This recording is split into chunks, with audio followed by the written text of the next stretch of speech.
Games that have the highest of highs and the lowest of lows. One minute the game looks near perfect, the next it looks like a 2005 game. Mass Effect Andromeda and Cyberpunk 2077 were both highly anticipated because of the track record the developers had. The Mass Effect franchise had built such a legendary legacy in the early 2010s. Playing them on the Xbox 360 is a memory most gamers share. Those games were highly replayable, more so than any game I can think of. One wrong choice might totally change the course of your playthrough. This made every choice, every decision feel important. This is what RPGs are supposed to do. The Mass Effect franchise managed to capture this better than most. But what went wrong with Andromeda, or was it looked at way too critically? There were some really basic stuff like running, for example, that looks off. Bugs and glitches are expected. Ambitious open world games can have rough edges here and there. The Witcher 3 had a lot of rough edges when it first came out, but most gamers overlooked it because A. everything else was great, and B. they were somewhat of a rare occurrence.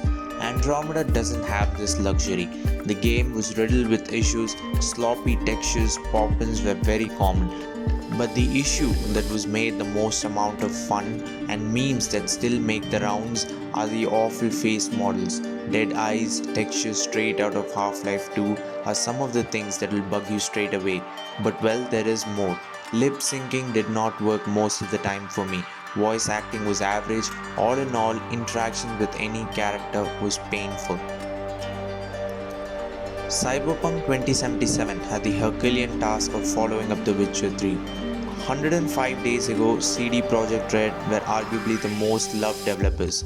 The release of Cyberpunk has definitely put a dent on their image that no apology can fix. Maybe announce Witcher 4 and I'm sure everyone will be back on the hype train.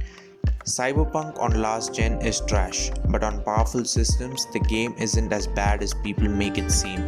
The game is downright stunning for the most part.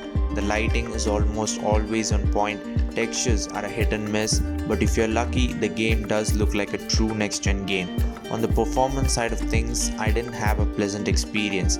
Constant FPS drops, crashes, and randomly flying off the face of the world were some of the problems I encountered. Gameplay-wise, I had a very positive experience with Andromeda. Combat mechanics is super fluid, much like recent RPGs. I rarely ever got frustrated with anything on screen. If you're in the right kind of mood, combat is a total blast. Driving mechanics are good enough, but the areas that you drive across aren't particularly entertaining. By the end of my second playthrough, I was thoroughly done with driving.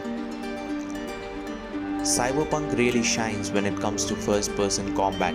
Guns feel solid, maps allow creativity which has kept combat from not getting stale so far. I love how grounded the combat is. It's fast-paced but doesn't feel like headless chicken running around shooting everything in sight. Driving is great and it's a joy to try out all the different cars and motorbikes the game offers. If I had to pick one, it's Cyberpunk. It's a fairly easy choice for me considering Cyberpunk has some real high points to counter the frustrating elements of the game.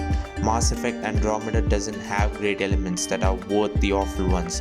This is totally me, of course. Both these games have decent narratives and in that aspect they might be very close to each other. But the really fun gameplay coupled with incredible visuals makes Cyberpunk the better game in my eyes.